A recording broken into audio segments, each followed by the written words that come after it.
Welcome to the Conscious Radio Network's YouTube channel. Become enlightened, have fun, and tell all your friends and family to share with everyone they know. You can find us on Facebook and stay up to date on our Facebook group, or find us on Twitter, Instagram, and TikTok. Our podcast can be found on Libsyn, iHeart, Spotify, Google Podcast, and more. Most of all, remember to go to our official website at consciousradionetwork.com for podcasts, posts, future shows, and scheduling. We also want to welcome our international audience. Don't stop now and join the community. Subscribe today.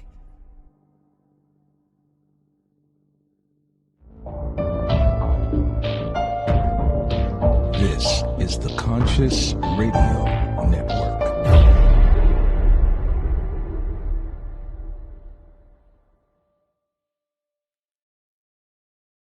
Good morning, afternoon, or evening, wherever you might be on this spaceship we call Earth. Welcome to Conscious Radio Network's podcast series, The Weekly Seance. I'm your host, Reverend Dr. Paul Mekas. If this is your first time tuning in, please click subscribe, like, follow, share, or comment. Also, follow us on anywhere you listen to your podcasts. Today's guest, he's appeared on numerous nationwide TV, radio shows. He was on CBS's The Doctors. He's conducted a reading and that cracked a cold case murder featured on Gaia's TV Beyond Belief, Quantum Leap to the Other Side with Mark Anthony. He co-hosts The Psychic and The Doc on Transformation Network. He is fourth-generation psychic medium and Oxford-educated attorney with over 100 jury trials. He is licensed to practice law in Florida, Washington, D.C., and before the United States Supreme Court. Let's welcome to the show Mark Anthony, J.D., Psychic Explorer, also known as the Psychic Lawyer. Thank you, Paul. It's great to be here. I appreciate you having me on the weekly seance. You are very welcome. Very welcome. An honor to have you on. So how being born into a family, both of your parents being psychic, how right. I mean, how did that, they trained you into it, or you just kind of, it just became natural?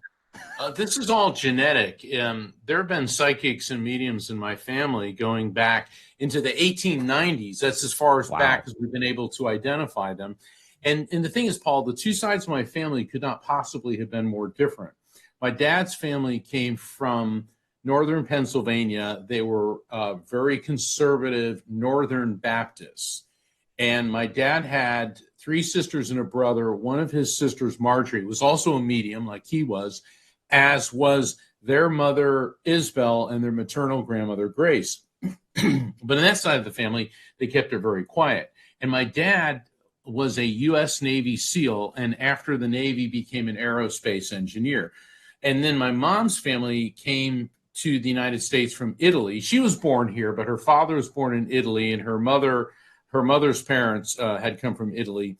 And my mother's maternal grandmother, Giovanna, was revered in the Italian community of New York City and North Jersey as the woman who knows things. And so the Italians were more open about it because they looked at this as a gift from God. In fact, her first name was Giovanna. And a couple of years ago, Paul, PBS did a special called The Italian Americans. It was really nice. It was a two-night special. It was like 4 hours long. They actually did an entire segment about Giovanna, and they referenced her psychic abilities. And it was really great because on every commercial break, one of my cousins were all calling each other, "Did you see that?" It was really great. I mean, we knew it was coming, but we didn't know it was going to be as extensive as it was.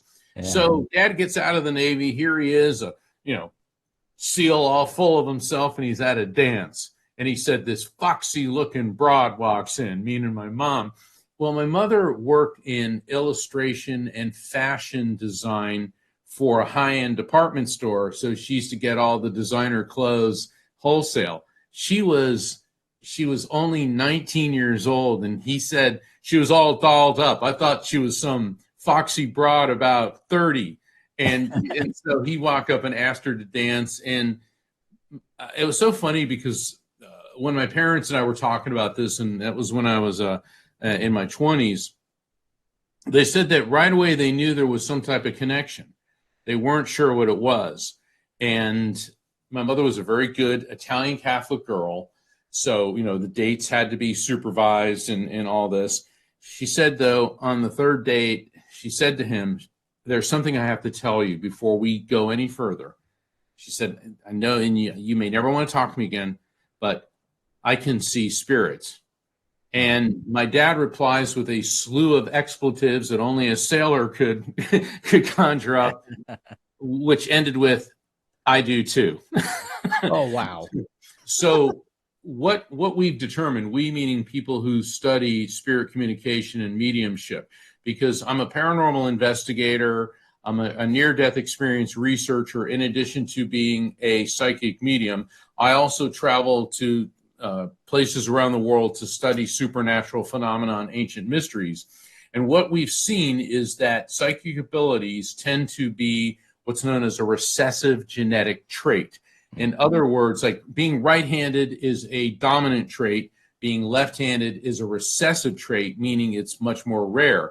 And so then when you get two parents that have the same recessive trait genetically, the likelihood one of their offspring is going to have that trait increases exponentially, and that would be me. Wow. Yeah, we got a lot in common because other than being a lawyer. Definitely. You too. Now, working in law, most people think that, okay, these are polar opposites. Yeah. Is there a conflict of interest somewhere? I never saw it that way. And for the record, I'm no longer currently practicing law because I'm devoting all of my time and energy into what I'm doing as a medium, near-death experience researcher, author, a public speaker. And as much as I appreciated the years and all the trials and everything I did, I'm much happier now because I'm doing what I was born to do. But all those skills have been transferable assets, which have helped me in my ability to give presentations and certainly for writing and the research. Being a medium is part of my skill set. In other words, there's some people who are just so aggressively vicious that are lawyers. That's part of their skill set, and they'll cut you in two for $20. Yeah. And, I never really liked that kill, crush, and destroy mentality. I always believed that you could be an effective attorney and be a gentleman at the same time. And so that always worked for me. But when I got out of law school, my first job was as a prosecutor. And a prosecutor, I worked for the state of Florida. And my job was to bring forth evidence against people who are accused of crimes. Well, when you're fresh to the prosecutor's office, they stick you doing first appearances. First appearances, first thing in the morning, weekends and all that. And that's where people who've been arrested, they bring them in front of a judge, and the judge will determine should bail be granted, should they be released, whatever. So I'd be sitting at counsel table, and there's another counsel table where the public defender or private attorney, depending on who the defendant was they're bringing in, they bring in about 20, 30 people that have been arrested the night before. And I'd look at them and go, that one's a drunk driver, that one's a wife beater, that one's, and my co-counsel, the other prosecutor, go, how do you know that? You haven't even looked at the report. And, when you look at people that just came out of the holding cell, they've been there all night, they all look pretty miserable. I mean, they've had a rough night. They've either been in a fight, they've been arrested, they're hungover, they're strung out, whatever. And I'm not saying that they're guilty, because everyone is innocent until, proven guilty 95% of the time. Anyway, yeah. But it kind of got to be a thing that see if Mark can figure out what people are charged with before we show him the police report. And then it got to be a thing, if you will, in the office that this guy seems to know stuff about people that other people don't. And so I never saw the two jobs as being polar opposites. People think that lawyers are vampiric, blood-sucking, sociopathic monsters. And I can certainly tell you that I've met several that would fit that description, but the vast majority are not. We're hardworking people, and our job is to protect the rights of our clients and to advance their interests within the framework of the law. Yeah. And people think that mediums, that we're running around in fields of daisies, flinging granola at people, waving Ouija boards at them. And that's not me at all. I mean, I'm all about science, evidence, being able to present verifiable facts. But then again, what are both jobs about? Both jobs are about evidence. As a lawyer, you got to produce evidence to substantiate your case. As a medium, you have to present evidence to guarantee the authenticity of the spirit contact. And more importantly, both jobs are about helping people. As an attorney, I helped people through some of the worst times of their lives, because I also did, when I went into private practice, injury cases, wrongful death, helping people cope with that. And then certainly as a medium, what I do is facilitate communication between people here and their loved ones in spirit. So I found the skills that I developed as an attorney and the natural abilities I have as a medium became very interesting allies. Yeah. Yeah. Now, when it comes to science, I mean, that's how I got in. That's the reason I got into paranormal. I mean, first it was mediumship, and then paranormal, and then now it's everything. It's everything metaphysical. And everything is about science. I mean, for the longest time, this has always been treated as a pseudoscience. It's not real science. We need proof. Where's the proof? Yeah. Now, in terms of your new book, The Afterlife Frequency, you have some new terms and concepts about spirit communication, which are based on science. Yes. One called Electromagnetic Soul. Can you explain that? The electromagnetic soul is one of my key signature theories that I introduced in the Afterlife Frequency. And one of the reasons that I wrote the book, Paul, is because, like you said, people say, oh, pseudoscience. But my dad, being a NASA engineer, impressed upon me when I was a little boy that there's no such thing as a mystery. There are only questions for which we do not yet have answers. But if enough research, focus, dedication, and funding goes into something, we're going to discover the answer. It may take years, but that answer will be based on science. And traditionally, the different forms of spirit contact, and I love the fact that you do paranormal investigation and you examine all the different forms of metaphysical phenomena. Traditionally, they've all been, it's like a salad bar. Mediumship's over here, near-death experiences are over here, deathbed visions over here, out-of-body over here, visitations and dreams are here. And that's not the case. There is a commonality between all of them.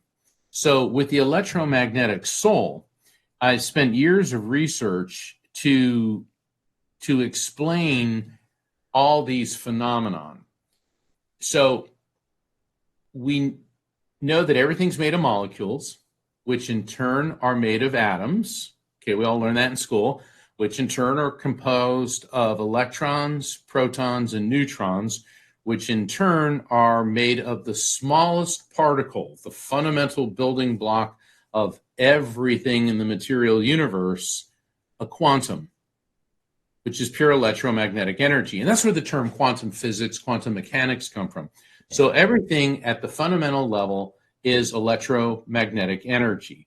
You, me, the radio waves the show's being broadcast on, the light of the sun, the surface of Mars, and beyond, all electromagnetic energy. That's why and how everything's interconnected. We know from the field of neuroscience that the brain, which is maybe 2, possibly 2.5% of the body's weight, uses over 20% of the body's electricity. So the brain has an electromagnetic field. We know from the laws of thermodynamics and physics that energy is neither created nor destroyed, only transferred from one form to another. So let's look at faith. Since the sages of ancient India, 5,000 years ago, and certainly how the Egyptians believed and the Chinese, but take that through through Zoroaster, through Moses, Buddha, Jesus, Confucius, Muhammad, all the way up to every belief system in the world, that the soul pre-exists the body, comes into the body, moves on after the body dies. We know from the study of survival of consciousness that the brain doesn't create the who and what we are. It is like a computer hard drive, which merely hosts that energy. So I developed the term electromagnetic soul, EMS for short, to describe what we really are: pure consciousness, which is eternal electromagnetic energy. And that explains all the different forms of spirit communication. Because what does a medium do? We're communicating with EMSs of spirits. And so the spirits, they come in and they're emitting electromagnetic impulses that go into our brains, and that impulse gets converted into recognizable concepts based on our memories, feelings, and cultural associations.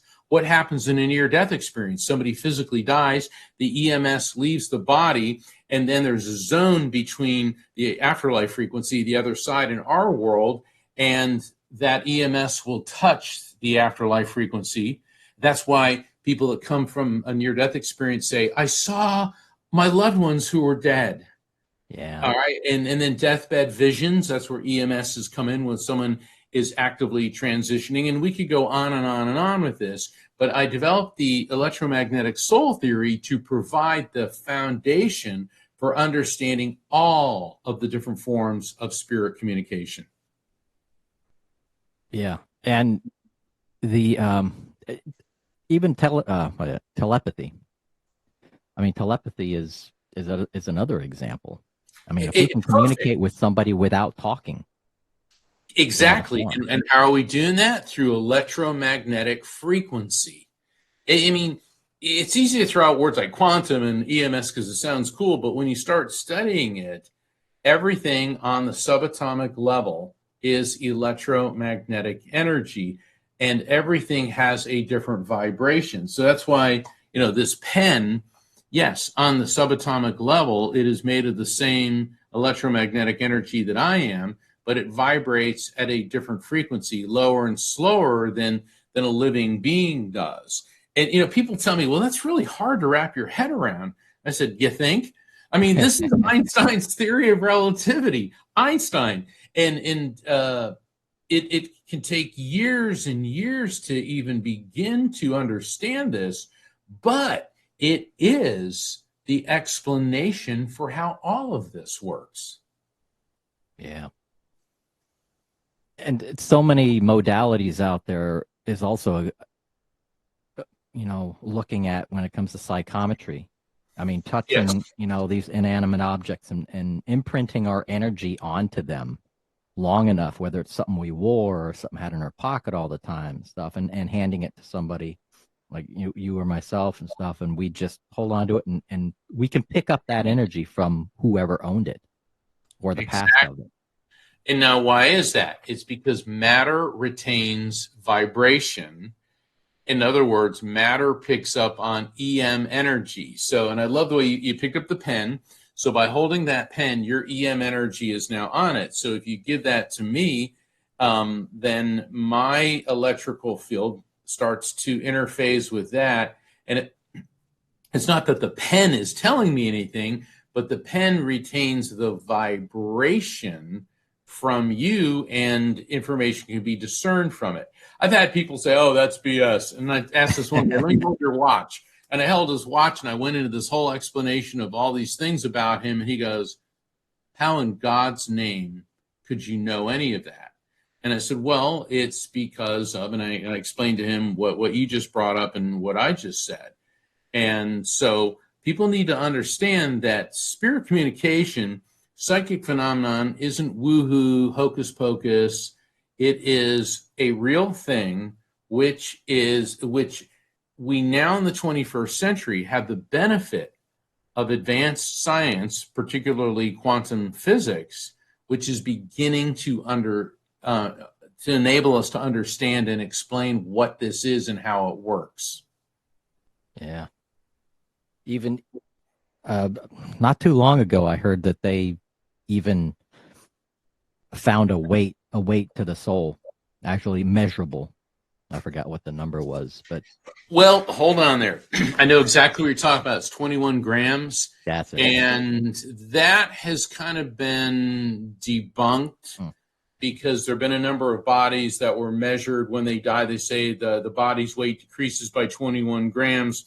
And there's other scientists saying yes, because when the lungs release the air within it, that could account for that weight discrepancy.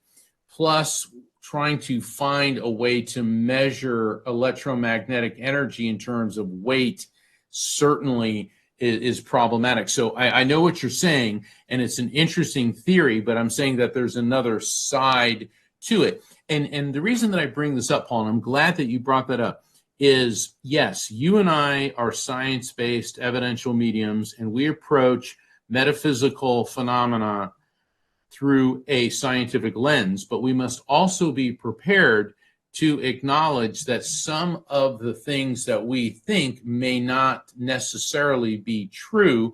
And once again, it is science which proves that. I mean, I was driving by a church right around Easter, and it's a extreme, fundamentalist church, and their marquee out front said, "God said it, I believe it, that settles it." Yeah. And I'm looking at that and interesting. Well, if he said it, show it, so it shall be. I don't know. Yeah, yeah. It's like, how do you know? Yeah, I mean, because I've had people look, the Bible's the Word of God. And in my book, Evidence of Eternity, I had somebody say that to me. And I go, well, which version of the Bible? I go, what do you mean? I go, well, there's something like 23 different versions. Is it the Catholic version? Well, no, it's the one true version, King James. I go, well, Greek Orthodox version, the reason they say it's Orthodox is because it's in Greek, which was the language that the Gospels were written in. Yeah. And so it's closer to the original source. I go, then there's the Byzantine version. There's the Coptic Christian of Egypt. There's the Armenian Bible. And I started going on. He goes, well, that sounds like a bunch of heresy. I go, no, that's history. And so people get challenged on their belief systems. They go, well, it's the King James version is the one true version. And it's like, if you want to believe that, that's fine. But you should also have respect for other people's belief systems. Yeah. Yeah. There's another term that you have in your book. It's called spiritual situational awareness. Explain what that is. Spiritual situational awareness is,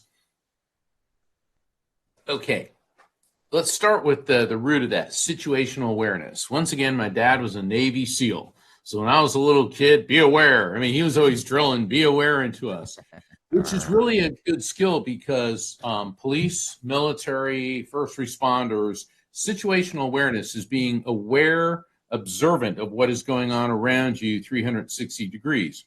Yeah. These days, more than ever, it's very important because, when you have active shooters and all this crazy insanity going on in this world, you need to be aware when you walk into a public place, where are the exits, have your plan, God forbid something happens.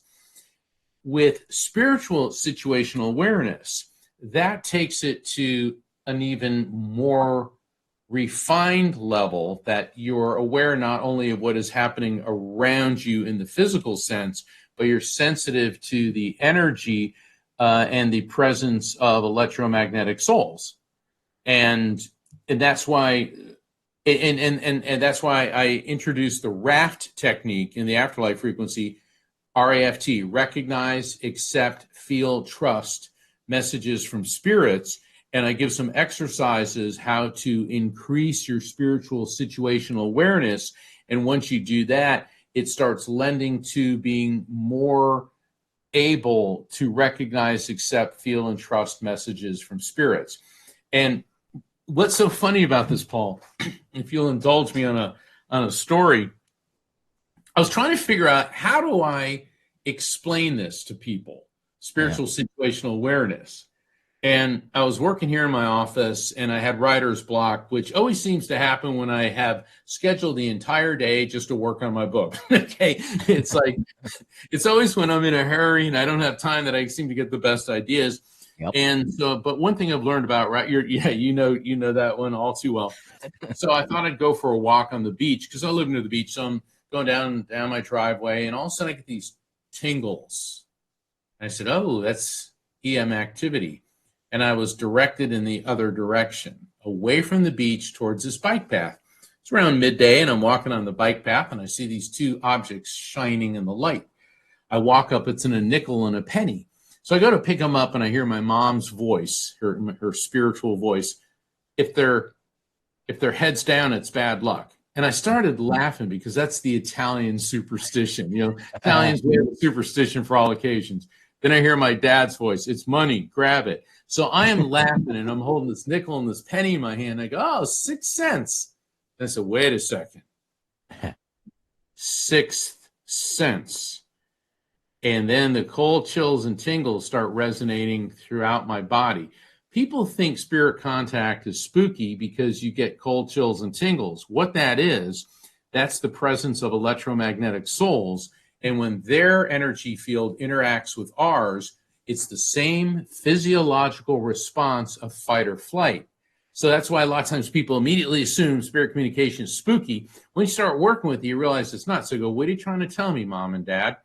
And all of a sudden I see an image in my mind's eye of my dad holding this blue canvas raft, and he's standing in the ocean. Well, Dad was a swimming instructor at the Y. He was a scuba diver, a SEAL. He taught probably 100 kids at least in his lifetime how to swim. And then I heard my parents' voices in unison teach people how to recognize signs from spirits, accept the contact is real, feel it, don't overthink it, trust the message, and RAFT, raft. And I ran home, and the messages, the words just flew out of me. But then I realized to demonstrate it, they walked me through it. Yeah, the writer's block wasn't a fluke. That was supposed to happen. Then when I saw the 6 cents, the 6 cents, which was a trigger for 6 cents. So I recognized the signs from the spirit. I held it in my hand. I accepted it as real. Here's the key. It's the third step. Feel without overthinking. This is where most people will go wrong. Oh, this is a coincidence. I'm making it up. It's my imagination, yada, yada, yada. And that's where they'll torpedo it. Feel it without overthinking it, and then trust the message. So they walked me through it.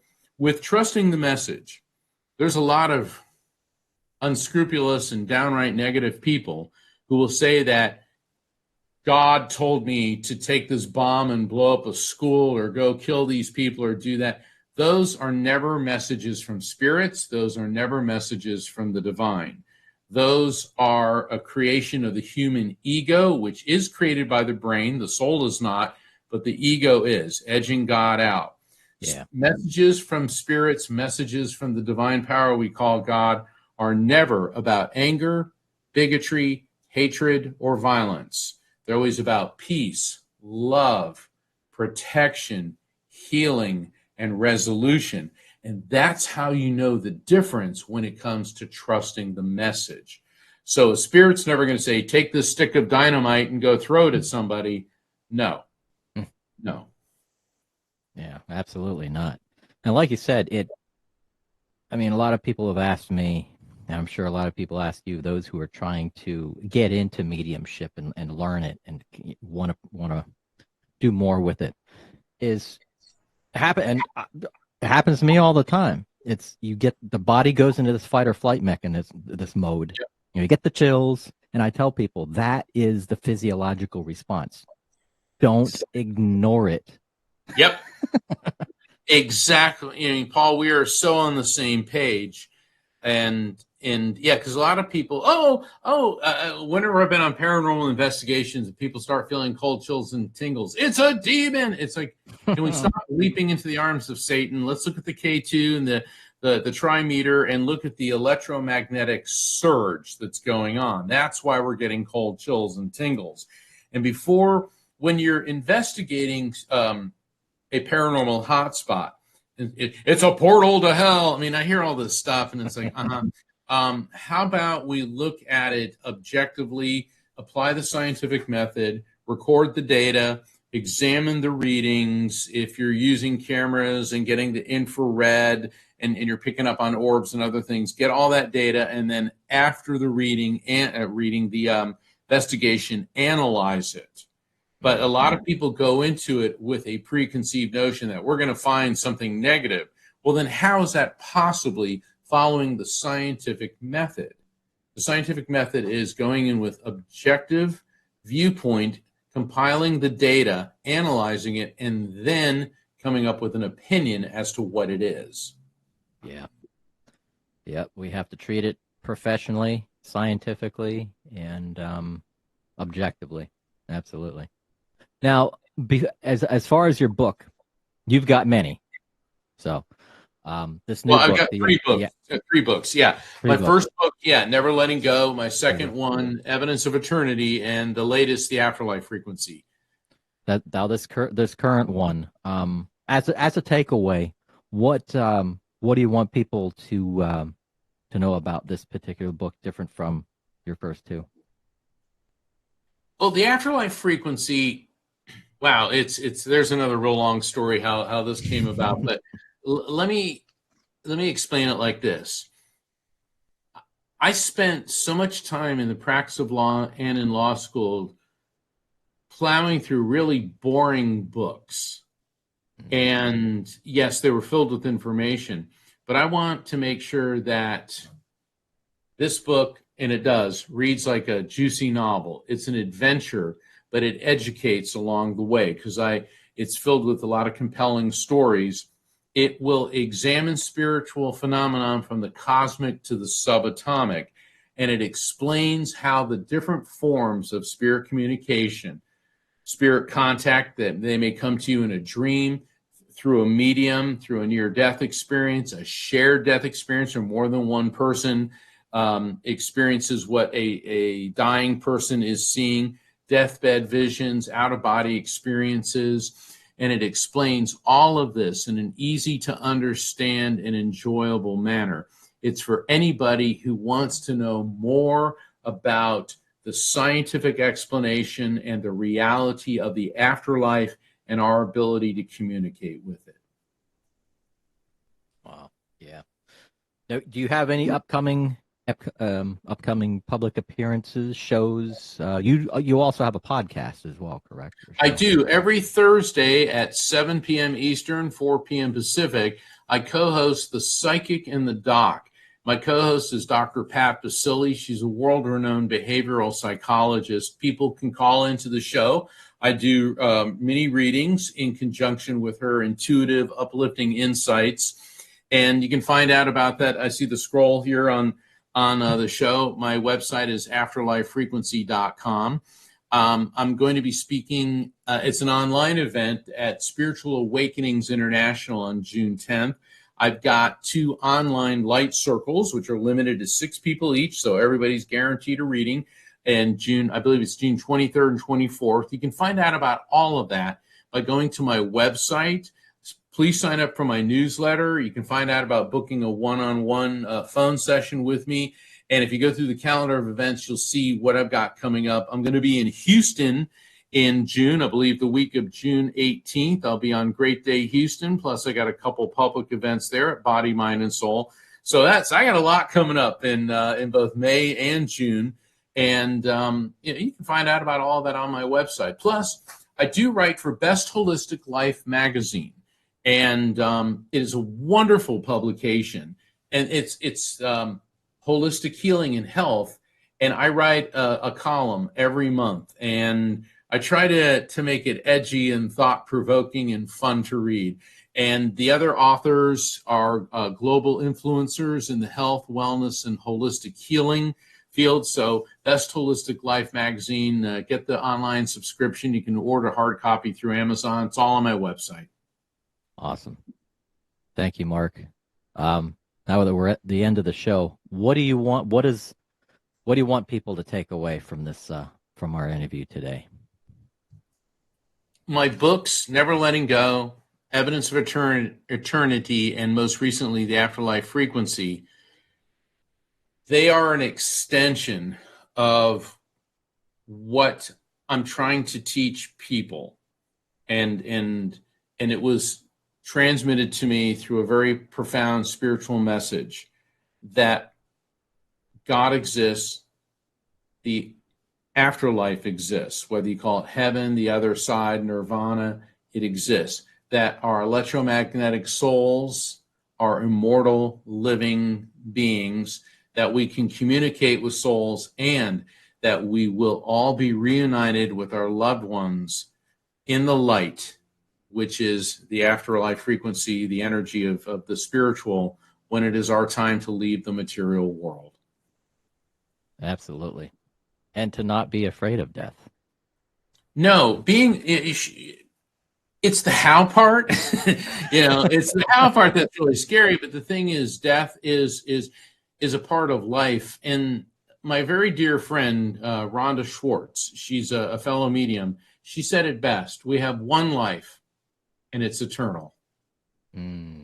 So that's why we shouldn't be afraid of physical death, because we're just transitioning to another phase of our life.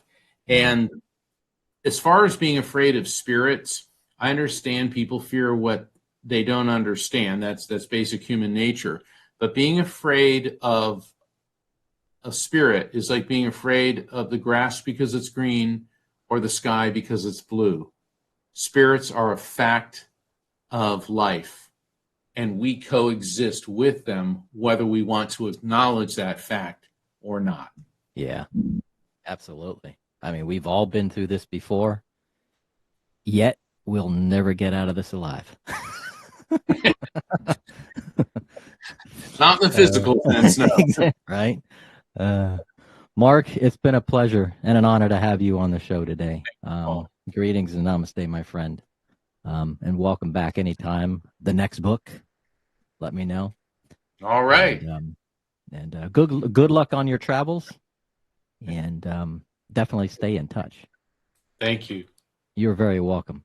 Everybody, thank you for watching Conscious Radio Network's The Weekly Seance. And until next week, we'll see you then.